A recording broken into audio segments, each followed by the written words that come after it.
mean, that's a big part of it for me. I found is that a lot of the time you get so in your head about like writing songs, and you end up kind of, as you're writing songs, you'll finish like a verse and be like, is this good? Is this good enough? And you're like, well, you don't know, you just started it. But for me, a big part of it is just kind of getting out of my own head. And I feel like whenever I'm trying to write good music is usually when I write the worst music, or at least my least favorite music. I feel like sometimes like you'll write something and you'll either go, is this good enough? Or you get like a chorus that you think is really good, and then you're like scared of ruining it by writing like a bad verse or something. Sometimes it's I think it's kind of like, if there's a song you don't like or something you don't like in your head, even if it's like a subconscious thing, you can kind of be like, yeah, well, that wasn't really my choice, or you know, that kind of thing. And then I mean, it's definitely putting obviously more of yourself out there. But I kind of like that's kind of what's exciting. When you were writing, I think for me a big part of it was like when I first came out of the band, I think I kept thinking like, oh, I don't want to make fun music, and a lot of that was a subconscious thing. I just didn't really want to make like I just didn't want to make the same music that we were making in the band. Not because I didn't like it. I just wanted it to be a different thing. I feel like it's not I mean, I got really lucky first of all with and a lot of people, obviously there's a lot of like arguments with people like, oh, I hate my label, and anything that goes wrong is like their fault and that kind of thing. I have to say, like Rob, who kind of runs my label, Columbia, it's a Sony, Rob Stringer, who's the head of Sony, he signed me, and he signed us in the band as well, so I've been with them for a while. But when I signed on my own, I called him and just said like, I kind of need to go and like figure this out a little bit, and I'm not going to be able to do it if you're like breathing down my neck, basically. And he was amazing about it. He just said like, I want to hear it when you're excited to play it to me. So go and do your thing, and when you're ready, I'll hear it. So he came when the album was basically finished. He just hadn't heard anything the first time, and I was playing him like the finished album. Right. And he said the first like 4 songs he felt like he was drowning because he just didn't know, he didn't know what he was expecting. Or scared. He was scared. He was like, I don't know what he's about to play me. I don't know what's about to happen, type thing. And then he relaxed as he listened. Yeah. Well, it kind of happened a little more randomly than that. It was because I never really played her stuff before. And she was in London. There was some Fleetwood Mac shows in London, and she wakes up pretty late, and she wanted to go to dinner one of the nights. So I took her to this little Indian restaurant in my house. It was pretty crazy. And then, so I just kind of finished the record, and then she said, oh, I want to come hear the album. And she was with like all her ladies, and they all came back to the house. To your house? To my house. Yeah. And I played them the album. And they're so used to like living nocturnally. They wake up really late, and then they kind of live through the night because they're witches. Right. And so it's getting to like 3 a.m. playing the album. I'm like, I'm kind of tired. Right. And they're like right in their prime. They're really like, oh, this is like daytime for us. I don't know. They left at like 6. I remember them walking outside to get a car, and the sun had come up. They're like vampires. And I was like, I'm exhausted. I can't. She's like 70. Like, should we have some more wine? I'm like, okay. Well, I think the thing is obviously you hope she doesn't say that, but the biggest kind of advice she's always given me is to just do what I want to do. So there's a couple bits where like she thought the first single was wrong, and she thought a song that didn't go on the album should have gone on the album. No, but I thought, I was like, okay, I definitely thought about it. But yeah, I don't know. I feel like the whole point is to just do. Right. So and really, actually, I guess the feeling for me becomes, okay, well, if I wanted it this way, and then she told me to change it, and I didn't, I must really want it this way. Yeah, and I think I've always noticed with like decisions I've made, when I start asking too many people, it's usually because I don't want to do it, and I'm waiting for somebody to tell me not to do it. Yeah, that was the first time I ever played it. Yeah, no, thank you. From the first album, yeah. Thank you very much. I did it a cappella, yeah. I don't really know. I was at home, and I used to hate like people looking me in the eyes while I was singing. Yeah. So I basically had like 3 songs that I was thinking about doing. And I went in the bathroom in my house. I was living with my mum and my sister. And I made them stand on the other side of the door of the bathroom. So I sang the 3 songs. I was like, which one do you think I should do? And then they said that one. So I did Isn't She Lovely through all of the like earlier auditions before you get on the TV show. Yeah. And I was in a band at school. Right. I was in a band at school. So we did like a Battle of the Bands competition. We did win that. Nice. We won like, what did we win? We won like 10 hours of studio time or something. One of them is still doing the band. He used to be the drummer, but he's the singer now. Right. And then one guy he went to Italy. He like became like a chef or something. I'm in touch with, I speak to one of them a little bit, and I've spoken to another one kind of recently-ish, but not super recently, and then kind of lost touch with the other one. So one of them I wrote my first ever song with. It was called Winter. Just got hated. Is it any good? It's not the best.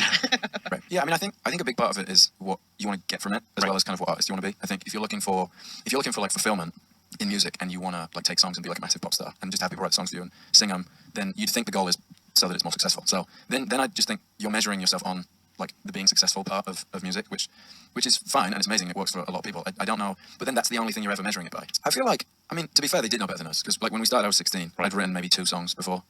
So I also, everything was so new and exciting, and you're suddenly working with these big producers and big people. I'm like, I never would have been confident enough to be like, actually, guys, I'm going to write a song on this first album. Yeah. And so it was basically like the first album was pretty much done, kind of, writers and stuff.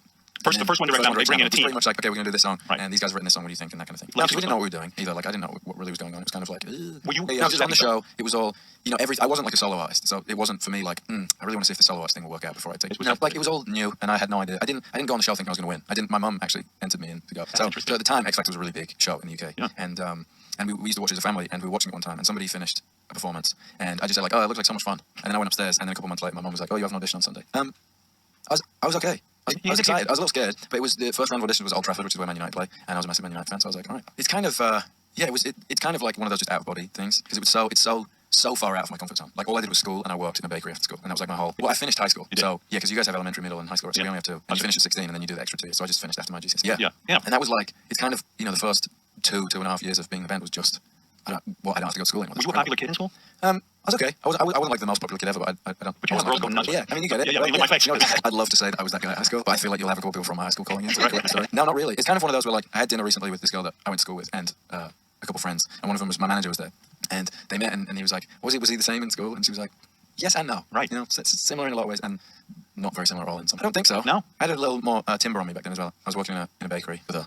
Also, like, when you're kind of 14, 15, you got that bit of, like, puppy fat going on, too. Yeah, my parents divorced when I was 7. No, I saw him, like, almost every weekend. Yeah, yes, he did. Yeah, no, Matt Cardle. Matt Cardle? Yeah. He came in number 1. You guys came in number 3, right? Correct. Matt Cardle, what is he? He's working at your bakery now, right? No. Where is this Matt Cardle? He's playing, I think. Is he? Playing. Yeah, I ran into him about a year ago, actually, in a pub in London. But you've blown way past him.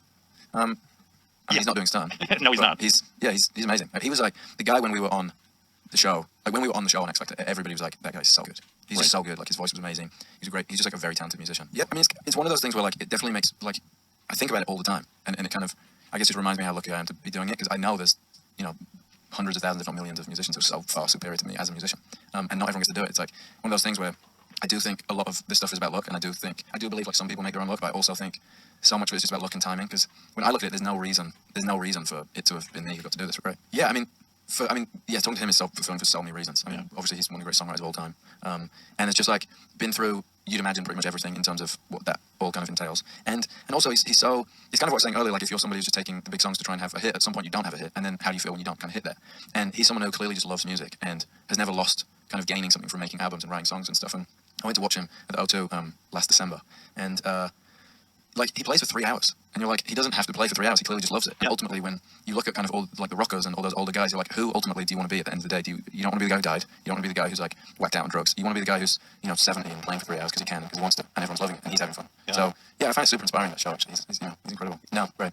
Yeah, I can. I mean, I don't have orange hair. So right. Helps. That doesn't help. Yeah. Like, do you walk around the street? Yeah, less so in New York. New York's just like a little much for me. Right. I run in New York, which I like. It actually has made me enjoy the city a lot more. Right. I mean, I think it's one of those things because every 2 people you speak to, one of them says it's really scary, and the other person says it's not that scary. But then people are dying, so that is pretty scary. Yeah. I think it's like about. I mean, I don't know. It's one of those things where like it's kind of like the simple stuff. You like wash your hands all the time and don't. I don't really know. It's kind of one of those things where like the traveling thing is hard. You don't really know how it's going to affect that stuff. But then the touring's like not the most important thing. Like my tour isn't the most important thing. If it's like this crazy pandemic, I think in Sweden they just banned gatherings of like over 1,000 people or something. So it's kind of just waiting and seeing. But did you see the the Dean Koontz book? I think it's The Eyes of Darkness. Did you see the pages in there? No. Somebody texted me these pages from The Eyes of Darkness, and it's basically like predicting the whole thing. It's crazy. Really? Yeah. It says that like around 2020, a pneumonia-like virus will sweep through the world. There'll be no like known treatment. It'll come back 10 years later and then disappear. And in the book, the name of the strain is called Wuhan 400. Really? Yeah. It's Wow. crazy. It's really crazy. How do you feel? Now would be the time to Don't really say anything. Yeah. Talking about fame and all this is kind of scary to me. You were robbed at knife point. When did this happen to you, Harry? This was it was on Valentine's Day, which I guess is like that's what you get for being single these days. I guess. Right. Are you single right now? I had other plans. I was walking home from a friend's house. Crying your eyes out because you had no love. Correct. Yeah. I was You were love walking struck. home. I like just how much Robin enjoys. Yes. It's not bad. But Robin I will was marry walking you. home. I'll make sure you're busy She's on behind his that. glass. Yeah. She doesn't want your coronavirus. Just in case. Yeah. So you're walking around. I'm walking home. So I'm about 5 minutes from home.